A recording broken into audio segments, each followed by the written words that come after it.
Um, why can I not record this? Hello, hello, YouTube. I'm just trying to figure out why this is not letting me record. Okay, here we go. Awesome. Let's get started. I don't know what the hell I did to my screen here. I hope you guys can't see that. I have a big orange line across my feed right now. You guys, okay, there is a woman on the internet right now who told the world that she's thought about killing her own children to protect them from the future. And thousands of people responded. Okay. And honestly, like nobody responded with concern. Nobody was like, hey, maybe we should get you some help, right? But like they all had this empathy. Like they validated her. They're like, we understand, I understand. We've crossed a line so dark that we can't even see it anymore because we've been staring into the void for so long that we think this is normal. And this isn't about politics, okay? This isn't about left or right. This is about what happens when an entire generation mistakes emotional collapse for moral clarity. And they're calling it brave. If you have ever felt like the world has gone completely insane and you're the only one who can see it, this episode is for you because comfort has become a god to these people. Fear has become a doctrine, and somebody has to say this out loud. Comfort has reached a level that it's become demonic. And welcome, if you're new here, to the Listen Bitch podcast. I'm not doing spiritual bypassing, obviously, and I'm not doing a victim mentality here. And I sure as hell don't do comfortable lies. Okay. I am Brandon Lynette, and my message is simple. You were put on this earth to step into massive potential, not collapse under pressure. You were called to rise. And I coach people with all these beautiful neurodivergent brains and all the beautiful chaos that makes you view the world differently. I coach people like you to take massive responsibility for creating your future with God by stepping into the potential that He has already placed inside of you. Because here's the truth that nobody wants to hear, okay? Number one, your brain wiring is not an excuse, it is a design. And God doesn't make mistakes.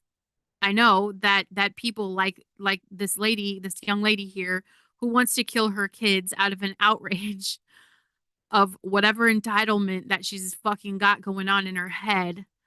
Um God doesn't make mistakes. And she hangs around a lot of people who thinks he did and we didn't. Okay. And before I get into today's show, the rest of this show, I just want to put this out there. I am looking for sponsors and not just any brand. I'm looking for someone whose ethics and values actually align with mine, like someone who believes in personal responsibility. Okay.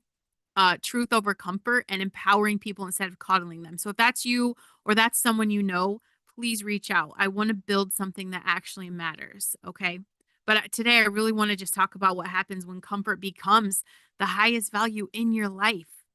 It's not safety, it's not truth, it's not love. Comfort, because comfort is a seductive little demon, okay? And it whispers to you that you deserve to feel good all the time. That if something makes you uncomfortable, it must be wrong. That your emotions are a reliable compass. That protecting your peace means avoiding anything that challenges you. And I get it, you guys. I get it. I recorded my political podcast today, Boiling Point Faith and Fire. You could still see the mascara running down my face. The world is loud. It's evil, it's heartbreaking, it's chaotic, it's overwhelming. Especially if your brain is like mine and you're processing everything at 10x speed and max volume. But this is where it gets dangerous when you start outsourcing your sense of reality to whatever makes you feel the least afraid, like the fucking media or like the people who are going to sign off on your bullshit. You stop discerning. This lady and a lot of others like her have handed the wheel of their lives over to fear. And fear is not the way to go. This is what is happening right now on such a grand fucking scale. People are so terrified of the future that they're willing to entertain genuinely evil thoughts. And that's because they haven't stepped into the power and the potential of understanding and embracing the fact that, you know, they can embrace their potential. And they're calling these evil thoughts compassion. Read the thread. A mother saying she's considering ending her children's lives to spare them is not protecting anyone. This is fucking insane. It's insane. And the amount of insanity that I see of people just signing off on her bullshit. Nobody gives a fuck about her. It's a bunch of virtue signaling. It's a bunch of people without any solid brain mass to form a coherent thought. It's a bunch of victims who have never taken massive responsibility for what happens. And here we are. They think this, this is an act of control, and she's trying to disguise this as love. And this is what happens when fear becomes so totalizing that you cannot see past it. And the scariest part is this fucking culture is rewarding it. It's giving her and people like her a platform. They're validating her bullshit. They're telling her that she's brave. She is not brave. She is broken and absolutely mind fucked up. And instead of helping her get the help she needs, we're enabling the claps because we have decided that feelings are more important than truth. And you guys, this absolutely, okay, it's going to show up in your daily life because it's not just the extremes, right? It's the small moments. It's when you avoid a hard conversation because it's going to make someone uncomfortable. Like, if you see this, what are you saying in the comments? Are you afraid of what people would say if you tell her the truth? Or maybe your comfort right now is you numbing out with scrolling or shopping or binging because sitting with your own thoughts feels unbearable. Not here, bitch. Okay? We are all about the uncomfortable thoughts. We're all about feeling the emotions. We're all about taking massive fucking responsibility and taking care of our brain health. You cannot self-sabotage the moment things are starting to go well because success feels scary. Yeah, staying small is playing safe, but that's also the devil's playground. That's what you're doing, and you're flirting on that line of comfort becoming demonic. You surround yourself with people who agree with you on everything because when someone challenges you, you feel attacked and you make it personal. And when you make decisions based on what will cause the least friction instead of what's actually fucking right, comfort's demonic. When it replaces discernment, when it becomes the fucking lens through which you interpret everything, our kids are in danger enough, okay? With this government, with the cabal, with the elites, the pedophile, satanic worshiping cult that actually runs our country, what they have been doing to our kids. And now we've got moms out here freaking out, threatening to kill their own. The blood sacrifice, right? The devil is hungry. And you guys are playing right into this. When you start believing that anything that disrupts your emotional equilibrium must be avoided at all cost, and this is the thing about anybody with a brain like mine, we feel everything more intense. Okay? The highs are fucking high. We have big emotions. We have big feelings. I got asked, I talk about Jesus a lot. That's the foundation of everything. Well, why do you cuss? It's words and they express my big feelings. It's words. I'm speaking life over you guys right now. And that is more important than anything. The lows for us are fucking lower. Rejection with a brain like mine feels like death. I have fought that my whole life. 40 plus years old. And it's only been a couple of years that I haven't been trapped in just this endless loop of rejection and self-loathing. And then you've got this fact that overstimulation makes me feel like I'm drowning. Okay. So the temptation to prioritize comfort is even stronger because discomfort is legitimately way more painful for us.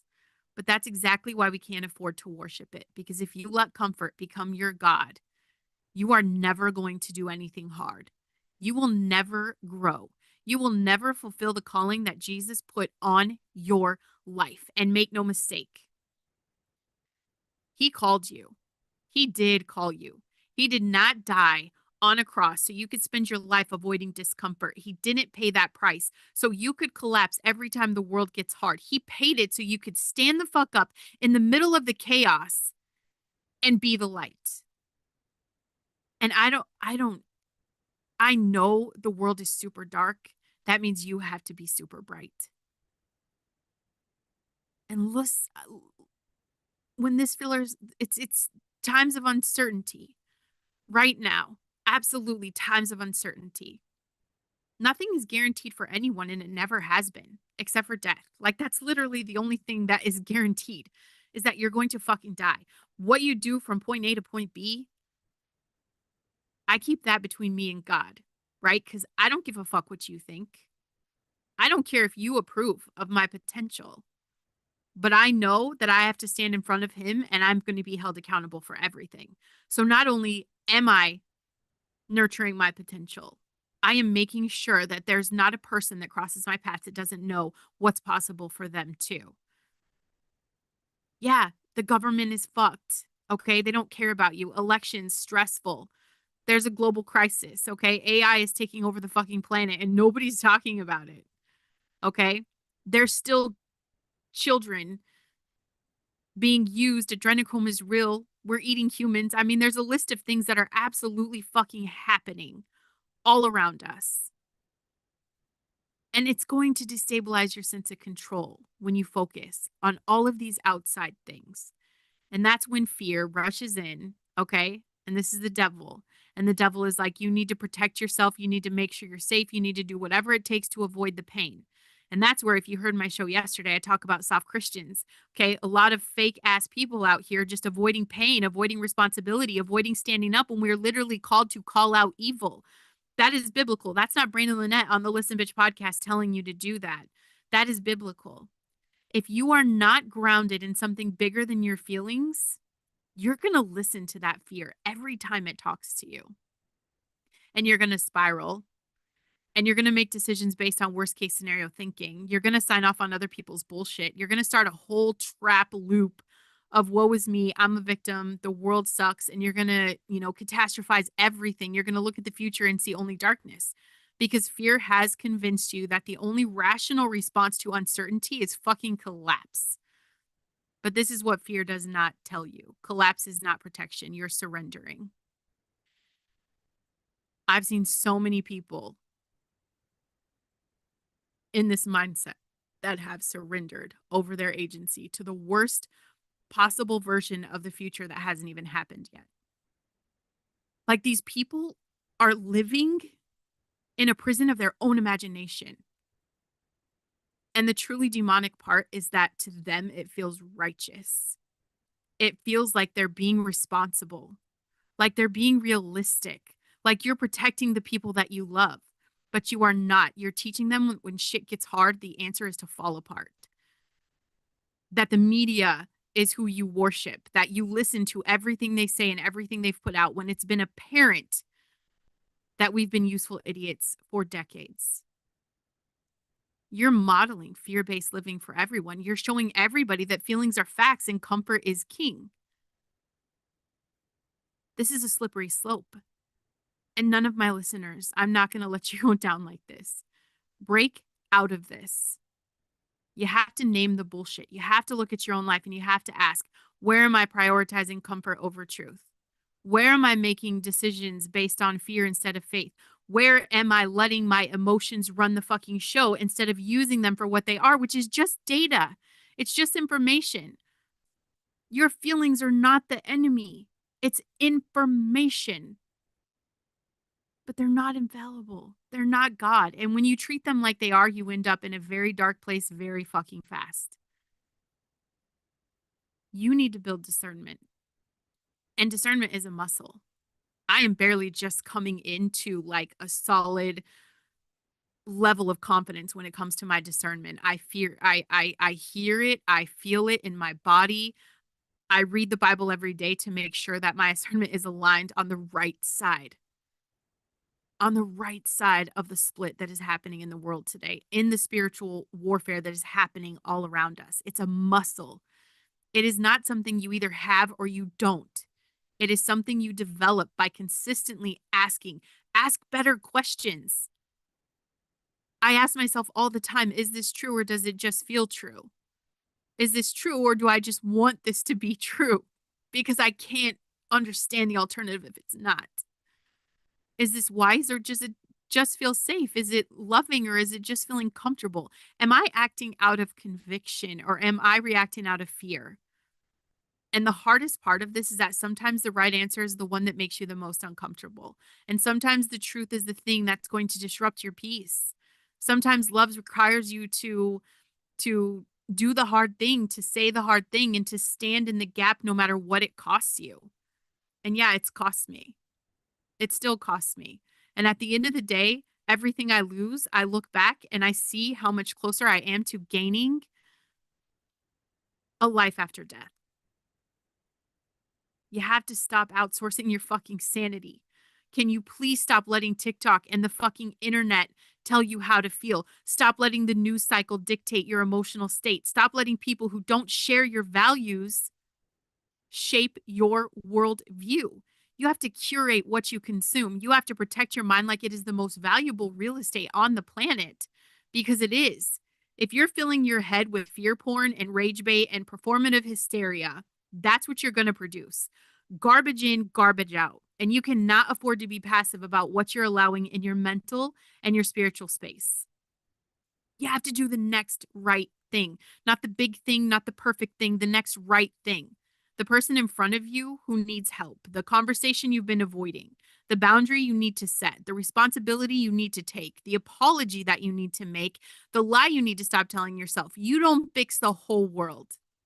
You don't solve every problem. You just do the next right thing with discipline, with integrity, and you have to trust that God will multiply it. And you have to remember who the fuck you are and who you came here to be. You are not a product of your circumstances. You are not a victim of anything, especially brain wiring. You are not at the mercy of the culture or the media or the loudest voice in the room. You are a child of the one true king. You were bought with a price. You were called for a purpose, and that calling is not to join the mob. It's not to collapse under pressure. It's not to live in fear and call it wisdom. Your calling is to stand upright in truth and to be a voice of clarity in a world that has lost its fucking mind. To help the person next to you to do the next right thing. To refuse to participate in collective delusion. And this is not easy, especially not easy when your brain is feeling it's wired to feel everything at max. But easy was never the assignment. The assignment is to be faithful. The assignment is courage. The assignment is using the voice that God gave you with discipline and discernment, even when, especially when it would be more comfortable to stay silent. So, my challenge to you, okay, this week, stop worshiping comfort. Stop letting fear make your decisions. Stop mistaking emotional collapse for moral clarity and start taking responsibility for the future that you're creating. Whatever comes tomorrow is because of the choices you fucking make today.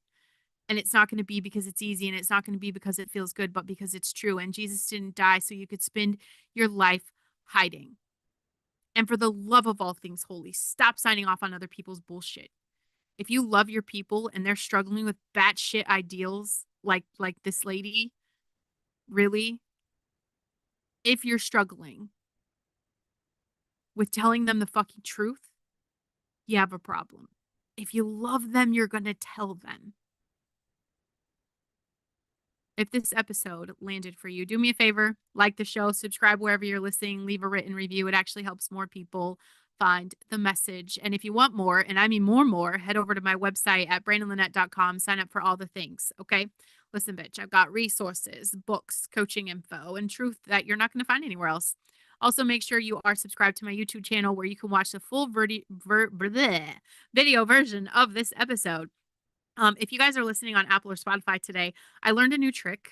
Okay. I screen shared a picture today, and that's who I'm talking about in the picture. So if you want to see actually who I was talking about, I don't even think I explained that because it's my first day. Okay. It's my first day, you guys. I love you. Thanks for the grace. But yeah, go to YouTube and check her out because it just takes one look and you understand why she's delusional. And her whole question was, does anyone else feel this way? Please tell me I'm not alone. And you would not believe how they have bombarded her message with everyone signing off on the bullshit. Okay. Um, but yeah, why don't you guys go ahead and check out that video on YouTube, share it with your friends, or if you want to piss off your enemies, share it with them too. And I'll see you guys on the next one. Awesome. Yay for Brandon Lynette. I just recorded Listen Bitch podcast. I appreciate you guys tuning in live. Um, and yeah, that was literally my first time with the screen share. I wasn't sure how that was going to go. I'm tech challenged. All right. It is not my thing. I've always used the KISS method, like keep it simple, stupid. And I've had this podcast for 3 years, 530 episodes I've done, 530 episodes, and I'm just learning the cool tricks. Okay. I'm comfortable enough that now I can do the screen sharing. Hopefully I'll get faster and it'll get easier. But I am excited. Please, please, please make sure you subscribe to my YouTube channel. I am trying to build a new community here. I love and appreciate the support, you guys. Starting at ground zero is a little tough. It's a lot safer on Facebook, right? I've been there. I'm monetized there. It's safe. I have an audience, but I wanted to reach out of my comfort zone because there's a different audience here, and I there's one person out there that really needed to hear this today, and I love, love, love you guys for tuning in and sharing it to make sure that one person hears the show today. So I absolutely appreciate you guys and stay tuned. I am doing different things for my YouTube channel. Like I'm adding a few courses. If you're neurodivergent, okay, if your brain is neurospicy, but you don't give a fuck about all the labels and all the things, but you do feel like you struggle with how you internalize and experience life and it's stopping you from stepping into your potential because that was my issue for a very long time. I can help you work through that stuff. And I'm going to put up some courses on YouTube that you guys will have access to. Just you. I won't put them anywhere else. So look for that in the future. And again, thank you so much for tuning in. I'll catch you guys on the next episode.